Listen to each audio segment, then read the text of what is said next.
Muy buenas a todas las personas que están escuchando Historia Política Pública. En el episodio de hoy quería hablar sobre el filósofo británico Bertrand Russell. Nació en el año 1872 y murió en el 1970. Durante su vida escribió decenas de libros y también estuvo muy envuelto en causas políticas, y para ejemplificar la trayectoria de su vida hay que decir que fue encarcelado en 1918 por oponerse a la Primera Guerra Mundial, y también durante la Guerra de Vietnam fue detenido por la policía en Londres.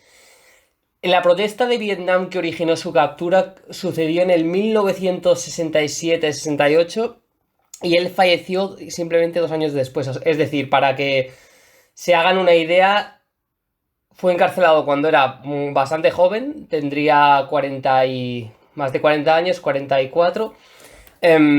Y luego y más tarde 30 y algo, perdón, y también cuando tenía más de 80. Durante su vida se opuso a muchas guerras, y en el tema de la guerra de Vietnam es interesante mencionar que en 1967 organizó un juicio moral contra Estados Unidos por sus acciones perpetradas en Vietnam. Esta idea había surgido en 1966 cuando el británico propuso a Jean-Paul Sartre y Simone de Beauvoir, los dos filósofos franceses que prácticamente junto a Albert Camus eran los referentes de la filosofía francesa existencialista de aquella época, la creación de un tribunal democrático, horizontal y deliberativo para denunciar la intromisión de Estados Unidos en Vietnam. Como he dicho anteriormente, este filósofo británico era un prominente académico envuelto en los movimientos sociales, y en aquellos años destacaban sus feroces críticas hacia Estados Unidos por su rol en Cuba o Vietnam. Es decir, si en 1914 había criticado fervientemente la guerra y la actividad llevada a cabo por Francia, por Alemania, por Inglaterra, en este caso los focos de sus críticas eran Estados Unidos. Igual que anteriormente había criticado a Francia por la guerra en Indochina, las colonias inglesas y demás batallas que él consideraba inmorales. Russell nunca escondió sus ideales, declarando que el gobierno americano prosigue una política de genocidio, y comparó la actitud de Estados Unidos en Vietnam con, abro comillas de nuevo, la guerra llevada a cabo por la Alemania nazi en Europa del Este y los japoneses en el sur de Asia. Tanto Jean-Paul Sartre como Bertrand Russell entendieron que el juicio se basaba en un dilema moral. Es decir, el juicio que se conoció como Russell-Sartre es cierto que no tenía la legitimidad estatal para realizarlo y llevar a cabo, digamos, una sanción a la propia Estados Unidos, y así quedó evidenciado cuando el general Charles de Gaulle, que era el presidente de la Quinta República, rechazó la petición de Sartre de llevar el tribunal en París. En esta ocasión el paralelismo es evidente, con una situación que tuvo lugar hace un año y medio. A finales de 2021 se celebró el Tribunal de Belmarsh para sancionar a Estados Unidos por por capturar a Julian Assange y tenerlo en una cárcel de Londres, obviamente con el convenio del gobierno británico. Es decir, para el Tribunal de Belmarsh, al igual que sucedió 40 años antes, más de 40 o 50 años antes, era un movimiento para crear conciencia social y declarar que el encarcelamiento de Julian Assange por contar noticias sobre los crímenes cometidos por Estados Unidos tanto en Irak como en Afganistán eran inmorales y debían ser juzgados. En este sentido, para el Tribunal Belmarsh de 2021 asistieron figuras como Jeremy Corbyn, Yanis Varoufakis, Tariq Ali, que precisamente fue el otro representante que estuvo en el tribunal, Russell Sartre, y demás activistas y miembros de diferentes organizaciones políticas. Pero volviendo al tema del escritor Russell, que de cierta manera siempre trató de unir su activismo político con sus escrituras, es decir, unía la lexis con la praxis de una manera muy clara durante toda su vida. Él escribió una decena de libros, pero en este episodio quería simplemente hablar sobre 3 de ellos, que además los 3 los escribió en la década de 1910.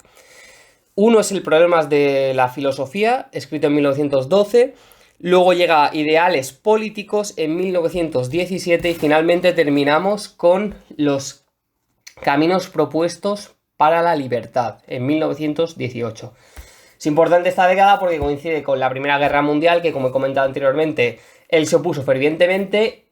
Luego llega la Revolución Rusa y más adelante surgen una serie de corrientes en Europa que cambiarán el continente para siempre. El periodo de entreguerras es particularmente dañino, pero más tarde surge el fascismo, surge la Alemania nazi y, como bien sabemos, los horrores cometidos en la Segunda Guerra Mundial.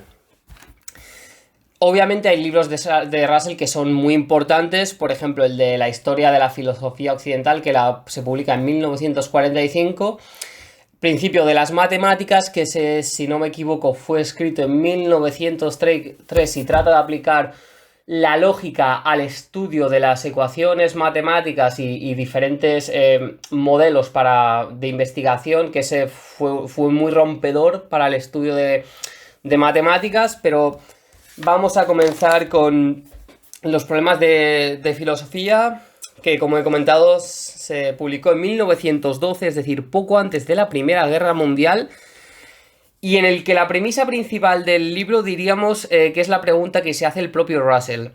Y la pregunta es la siguiente: ¿existe algún tipo de conocimiento en el mundo que sea tan cierto, que sea tan verdadero, que no se pueda, que ninguna persona razonable pueda dudar sobre ello? Es decir, ¿podemos afirmar con certeza total de que algo que creemos cierto lo es?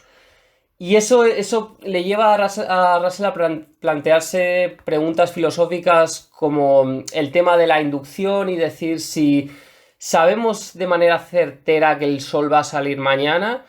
Y él es el ejemplo sencillo que explica, es decir, el sol sale todas las mañanas, pero basados en esa experiencia, ¿cómo podemos demostrar que mañana saldrá de nuevo el sol? Russell piensa que es imposible demostrarlo. Entonces analiza que esto se podría llevar a cabo en el ámbito de la metafísica, pero al mismo tiempo es la experiencia que nosotros hemos tenido de una vida entera viendo el sol por las mañanas salir, y por tanto damos por hecho que al día siguiente saldrá. Un ejemplo también interesante que hace no solo Russell, sino otros filósofos que llevan a cabo una ideología similar en la que es imposible saber con certeza todo tipo de conocimiento, el tema del dolor. Tú sabes cuando experimentas dolor por tu parte, pero si tienes a un colega, a un ser querido, un amigo que experimenta dolor, tú realmente no sabes si esa persona experimenta dolor, aunque los síntomas que muestre, como un chillido, el grito, retorcerse, etcétera, sean propios del dolor. Tú, al ver que esta persona sufre dolor o te dice que sufre dolor, tú crees que sufre dolor por lo que observas, porque es una reacción similar a la que tú has tenido en otras ocasiones, y por tanto estás seguro o segura de que sufre dolor, pero nadie te lo puede demostrar de manera cierta. Esa es el libro de Problemas de la Filosofía va sobre todo por esos cauces, el hecho de cómo podemos resolver diferentes cuestiones que se plantean en la vida de los seres humanos. Y básicamente el mecanismo que él muestra en el libro es el siguiente: él va planteando problemas, se va haciendo preguntas, él responde a esas preguntas, pero al mismo tiempo que las responde de manera implícita, te viene a decir que su respuesta no tiene por qué ser la correcta. Entonces, como lector, lo que se puede hacer es o aceptar la conclusión que te ofrece Bertrand Russell, a fin de cuentas es una persona inteligente que ha estudiado toda su vida, o por otra parte se puede dudar de la conclusión a la que llega el filósofo. Creo sinceramente que esta segunda opción es la que Russell pretendía al escribir su libro, porque al fin y al cabo la filosofía es un debate entre diferentes puntos de vista. Esto lo podemos ver claramente en el libro que es el pilar de la filosofía occidental, que es la República de Platón, en la que Sócrates va haciendo preguntas y obtiene respuestas que le satisfacen de cierta manera, pero él siempre quiere investigar más.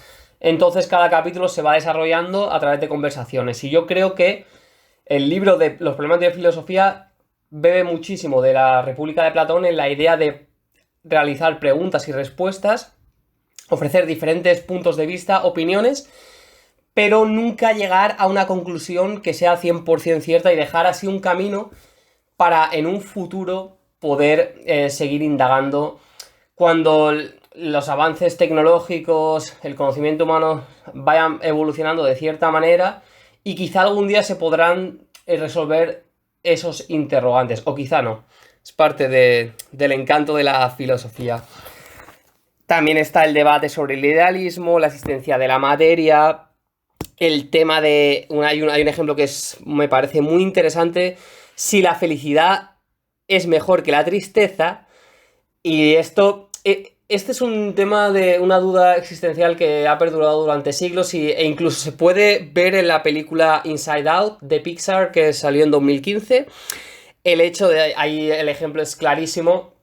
Están las 5 emociones dentro del cuerpo de Riley y tenemos a felicidad y a tristeza, cómo se van complementando, pero a la vez son opuestos y al principio se rechazan, y cómo ambas llegan a ser importantes en el desarrollo de la niña y de esta manera en toda la vida humana. Pues esta duda existencial aparece también en el libro de Russell. Y nada, este episodio va a terminar aquí y en el siguiente me centraré más en el de los ideales políticos, escrito en 1917, y en los caminos propuestos para la libertad del año siguiente, 1918. Importante porque en 1917 surge la Revolución Rusa, la Revolución de Febrero y más tarde la de Octubre, y 1918 es el año en el que termina la Primera Guerra Mundial, así que analizaremos ambos libros en el siguiente episodio.